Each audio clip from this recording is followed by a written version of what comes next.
body is always changing.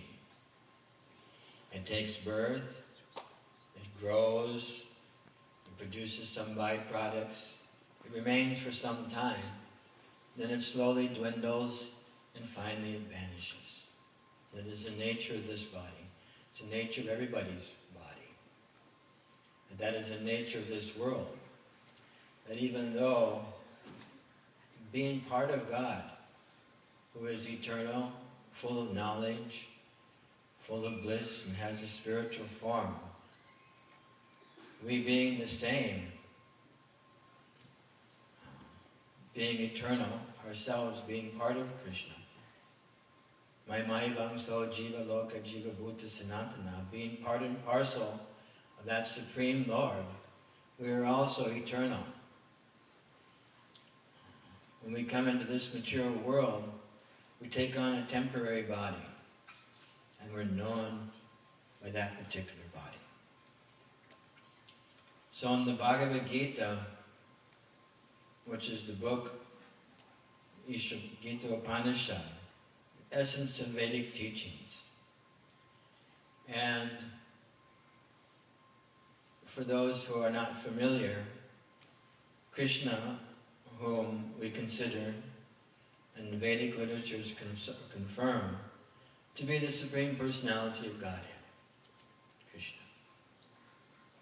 And he spoke to Arjuna, his friend and disciple, who was about to engage in a warfare. So you know when there's warfare, there is also death. So he was in a compromised position because he was meant to fight against his own grandfather and guru. Very compromised position. So in that position, he said, and I'll read now a little bit from the Gita, maybe 10, 15 verses. Having spoken thus, Arjuna, chastised enemies, told Krishna, Govinda, I shall not fight. O descendant of Bharata, at that time Krishna, smiling in the midst of the armies of both parties, spoke the following words to grief-stricken Arjuna. You can see that Arjuna was in a very sad and sorrowful position, having to fight his grandfather and guru. And it's significant to note that Krishna, even though Arjuna, his best friend, was in tears and had put down his bow and decided not to fight, that Krishna is smiling. Prasanna. He's smiling. So when someone has some disturbing issue and someone comes up smiling, you think, can't this person understand my mood? Is there something wrong with Krishna? No, because Krishna now, after a long period of time, is going to get the opportunity to once again speak Bhagavad Gita. So he's very happy at heart. Very happy at heart. So Krishna tells Arjuna, while speaking learned words, you are mourning for what is not worthy of grief. Those who are wise lament neither for the living nor the dead. Why? Because never was there a time when I did not exist, nor you, nor all these kings, nor in the future shall any of us cease to be. As the embodied soul continually passes in this body, from boyhood to youth to old age, so the soul similarly passes into another body at death. A sober person, he is not bewildered by such a change. O son of Kunti, the non-permanent appearance of happiness and distress, and their disappearance in due course are like the appearance and disappearance of winter and summer seasons. They arise from sense perception, O scion of Bharata, and one must learn to tolerate them without being disturbed. This is very difficult to do, that when things change, to not be disturbed. Therefore we have this Gita to give us this information. O best among men, Arjuna, the person who is not disturbed by happiness and distress, and is steady in both, is certainly eligible for liberation. Those who are seers of the truth have concluded that of the non-existent, the material body, there is no endurance, and of the eternal soul, there is no change. This they have concluded by studying the nature of both. That which pervades the entire body you should know to be indestructible. No one is able to destroy the imperishable soul. The material body of the indestructible, immeasurable, and eternal living entity is sure to come to an end.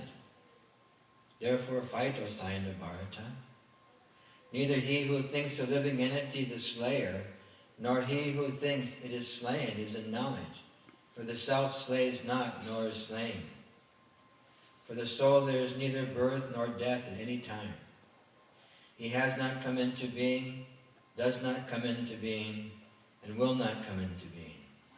He is unborn, eternal, ever-existing, primeval, and he's not slain when the body is slain. O Partha, how can a person who knows that the soul is indestructible, eternal, unborn, and immutable kill anyone or cause anyone to kill? As a person puts on new garments, giving up old ones, the soul similarly accepts new material bodies, giving up old and useless ones. The soul can never be cut to pieces by any weapon, nor burned by fire, nor moistened by water, nor withered by the wind. The individual soul is unbreakable and insoluble. It can neither be burned nor dried. He is everlasting, present everywhere, unchangeable, immovable, and eternally the same.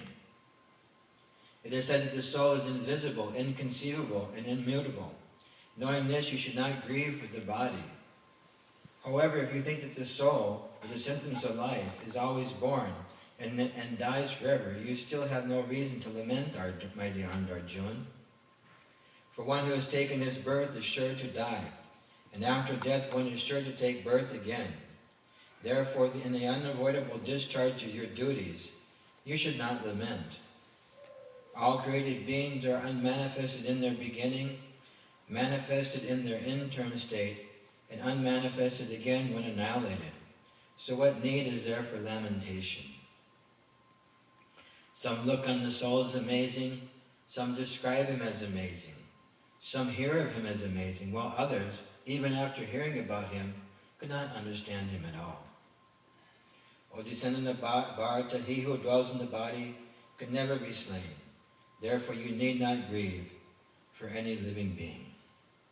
So these are the words from Bhagavad Gita, telling us that the nature of the soul is eternal. Arjuna possessed many weapons. So Krishna told him that the body cannot be cut by a sword. It cannot be burned by fire. There are fire weapons, like now we have atomic bomb and machine gun and things like that. So we have water weapons in the previous age. By mantra, you could shoot water weapons. So the soul cannot be moistened by the water, nor can it be withered by the wind. The soul is impenetrable. And when this body, which is just a vehicle, it's like a machine.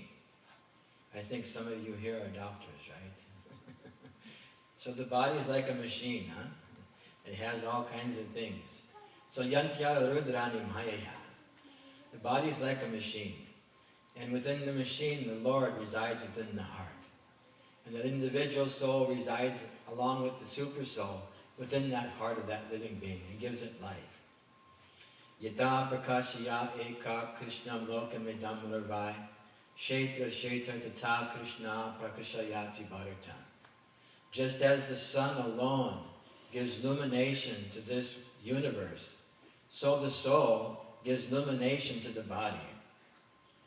So when Srila Prabhupada, our teacher, was at MIT, he questioned the students, can you tell me the difference between the live body and the dead body? What is the difference? And they were stumped. Big MIT students. One is breathing, one is not, one is this, one is that. So these things are there. What is the difference? The soul is missing. But what is the soul? The soul is eternal. It doesn't stay, it doesn't die when the body dies. Nahanyate hanyamane saride. So if we think, I remember being a young boy, maybe 12 years old, when my grandfather passed away. And I was very distraught. Because I remember I was taking care of him to the point where he entered the hospital. And he was very, what do you call it? He looked very ill when he left for the hospital. And then I saw him in the funeral home and he looked so good. I was thinking how he looks so good. He looks better now than before. What is the difference? What happened to him?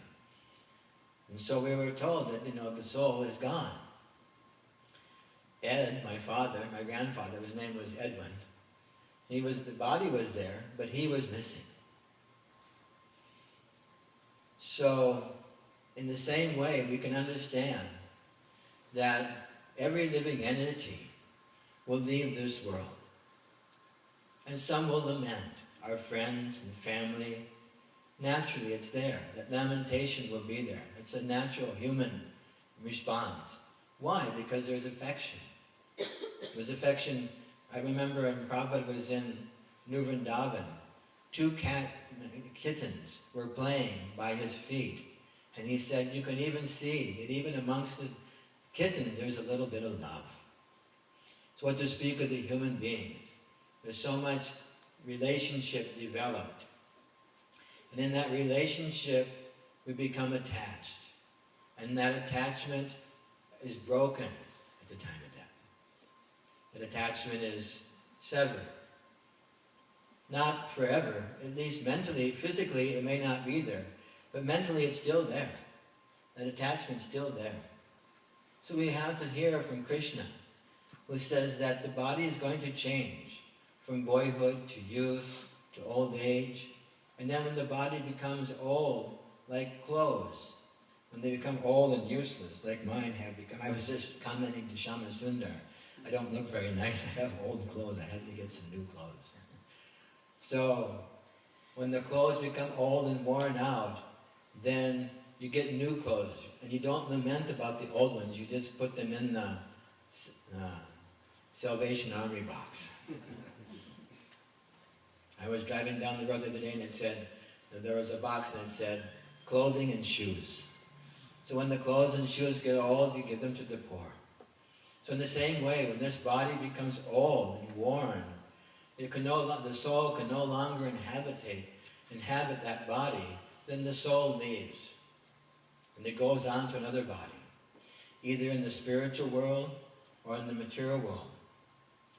And I was reading just 2 days ago in the 6th chapter, and it's particularly significant today because I was hearing from Sham Sundar that the gentleman, I don't know his name, who passed away, what was his name? Gajeshan. Was a very pious man, very devoted to Lord Krishna, very attached to kirtan, and therefore very attached to Krishna, and Krishna very attached to him.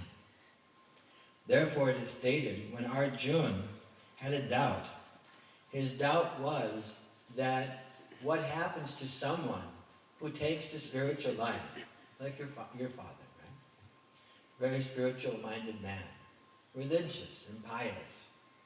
If he takes to spiritual life, but doesn't succeed, due to whatever reason, Krishna says, doesn't he not lose on both cases? Because you give spiritually, you have to make a sacrifice materially, and if you sacrifice materially, then you give materially, then you have to sacrifice materially. So in the material sense you can gain, or the spiritual sense you can gain. But if you give yourself spiritually and you don't make success, then don't you lose on both cases? So Krishna was asked like this by Krishna. Arjuna was asked like this to Krishna. And Krishna says, O mighty armed, just, oops, wrong page, 40. Supreme Personality of Godhead said, O Partha, a transcendentalist engaged in auspicious activities does not meet with destruction either in this world or in the spiritual world. One who does good, my friend, is never overcome by evil. So you can understand that this person, due to his spiritual qualification, is now in a better position than he was before. This we can understand. And this takes away the sorrow. It adds to the joy. Just like Krishna told Arjuna, we should not lament for your grandfather and your uncle and your teacher, because they're going to be better off in their next life, fighting this battle in the midst of this Supreme Lord and everything. They will be much better, well equipped in their next body. So why you lament for them? They're in an old body now. No, they know walking on stick and not so pleasant. We all know these three. There are these things in this material world. Janma, we take our birth. Mrityu, there's death. Jara, old age. And Vyadhi, there's disease. These things are here. So we're all subjected to those, no matter what kind of body we have. I notice sometimes when I'm giving lectures that one of the children will start to cry. Little children. And I say to them, just see, the mother is there, fully equipped to give everything the child wants. The child, it is by karma that the child has to suffer a little bit. It has to suffer even, and he can't even explain to the mother what he wants. So the nature of this material world is that it is a place of perplexity.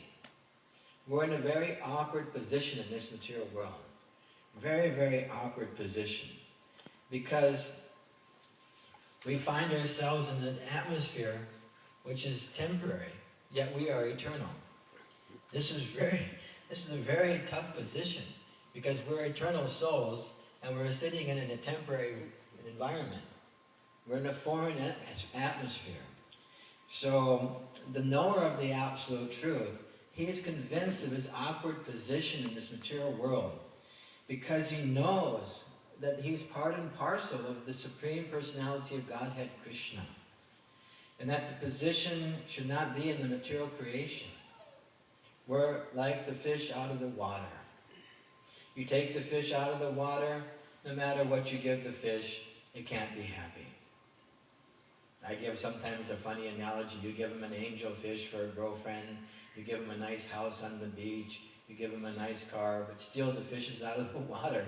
And what can he gain? What happiness can he gain out of the water? So we're the same. We're like the soul that's meant to be in the spiritual world, but now we're out of the spiritual world, we're in the material world, and we're captured by this material body. So he knows his real identity as part and parcel of the Supreme Lord, who is eternal bliss and knowledge. And he realizes that somehow or another now I'm entrapped in this material nature. Somehow I become entrapped in the material tabernacle. And so in our pure state of existence, we dovetail our activities in the devotional service of the Lord. Just like I heard your father would stay at kirtan for hours. You cannot do that if you do not have taste. You cannot do that. That taste must be there. The attraction must be there. Mahatma. What is that verse? Mahatmas too. That the great souls, they are always chanting my glories. So we can see that the evidence is there, that there is no need for material lamentation now. Because spiritually, he's fixed in his position. Just like us, we all know. And when we have these, just like it's amazing, because, no, I'm smiling. Because it's amazing, because just the last 2 weekends, we performed wedding ceremonies. And the joy, the trumpet, the drum, and the boy riding on a horse, and the girl riding on palanquin, and everybody enjoying. And then I told them at the place, I said, in a few years, then there'll be another ceremony will come up. And that'll be when one leaves the body. We cannot forget that. It's said that for a materialist, someone who's interested in being materially successful should never think that he's going to die. He should just think that I'm going to live forever and just keep on pushing forward, forward, forward, forward, forward. But one who's spiritually inclined should think that at any moment I can leave this world, and therefore be prepared. Because yam yam vapi smaram bhavam chagyatyante kanevaram. Yam yam, wherever the mind is at, smaram, remembering, wherever the mind is remembering at the time of death. Yam yam vapi smaram bhavam chagyatyante kanevaram. That wherever the consciousness is at the time of death, to that state one will attain without fail. And our teacher, our guru, has informed us that this remembrance of Krishna is not available for the impure soul. It's only available for one who has practiced spiritual life throughout his life. Just like I was noticing this young man playing the drum and chanting Hare Krishna. I get great pleasure when I see the youngsters doing this at a young age. Now he's not paying attention to me because he doesn't know I'm talking about him. What is your good name? What's your name? Raja. Raja? Raj. King. Very good. My name is also Raja, Maharaj. I'm the big king. So I was noticing how nicely he was playing. So in this section of the 6th chapter of the Bhagavad Gita, where Krishna tells Arjuna that one who has done good can never be overcome by evil. He describes that in his next life he'll take birth in the family of righteous Brahmins, or devotees of Krishna, or at least rich aristocratic family, so that his life will be easy, and he can have the opportunity to once again take up spiritual life where he left off. Because the Gita says, Nehabhi karmanastosti kachavaya navijite, that a little advancement, even knowingly or unknowingly, a little advancement in spiritual life can protect one from the most dangerous type of fear. What is that fear? Bhaya. Trayate mahato bhayat. That bhaya, that fear, is that I'll take birth where I don't have the opportunity to serve the Supreme Lord, which is the ultimate goal, or the ultimate duty of the human form of life. We have our material prescribed duties whereby we're meant to take care of our family and society, but we also have spiritual duty. I often use this example, I can use it here because I see some new faces, that I would ask, when I was working at the University of Florida, I would ask the students, what is your GPA? And they'd say, Mars, my GPA is 3.5, or some would say 2.5, but mostly we're doing very good students. And I'd say, no, not your grade point average. I want to know what your God point average is. What are we doing for God today in our life? What activity have I performed in relationship to the Supreme Personality of Godhead? Now that does not mean one has to do like this. Shave head, have tika, and wear cloth like this. That's not what Krishna requires. Krishna says that whatever you do, yat karoshi, jadasnasi, jat dahoshi, jadadiyat. That whatever you do, that means whatever your occupation is, whatever your situation is in this material world, whatever you do, whatever you give away. Everybody gives some charity.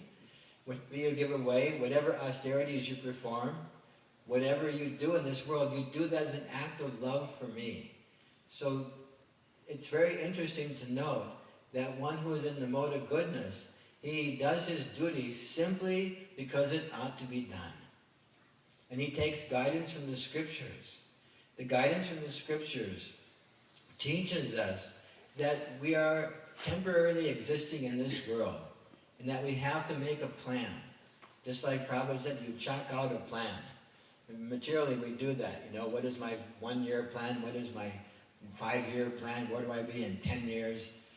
And then in 20 years I'll be 80 years old. I don't know where I'll be, but it'll be another version. So we have this plan. So we need to chalk out our spiritual plan. Now we're coming together at this spiritual event. This is the spiritual event. This is an event which, by when I pass it, will pass from this world and will go to another place, obviously to a better situation, as I mentioned before, due to his pious activities.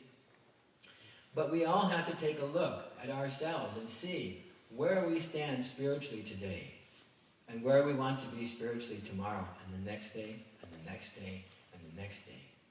And each and every day, try to make advancement, what we can do to enhance our relationship with the Supreme Lord. So I'm very happy to be here with you tonight. Very happy that you've invited us.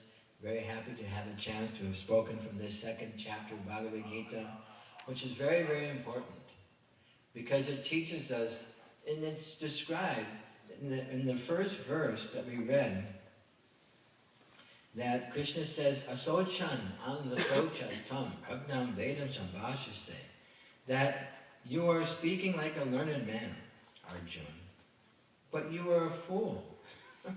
You're speaking like a learned man. You are speaking like a learned man, pragnam vedam sambhashase. But you're talking nonsense. You're just talking. You are lamenting that which is not worthy of grief. Very difficult to come to that platform. Very difficult to come to that platform. But we should see why. Because one who is wise, he laments not for the living nor the dead. We see in the material world, we lament sometimes. We see people suffering. We can understand this is simply karma. They're simply their reaction to their previous activities. And that is also included in death. The Christians say, the wages of sin are death. So we come into this material world and we have a little residual desire to enjoy. So that is destroyed through the process of devotional service to the Supreme Lord. So I've heard that your father was very much attached to kirtan. So I think we can do a little more, kirtan, or you want to do something extra, or what is the plan? Yeah, we can do a little kirtan. I think it's nice, a little bit. We wanted to do prayer too, but yeah. Sorry? We wanted to do some prayer too, but that's Okay, please. I'd like to hear the prayers also, yes. But I think the kirtan, since your father was so attached, that these young youth have come here sure. at their expense, and I think it's very appropriate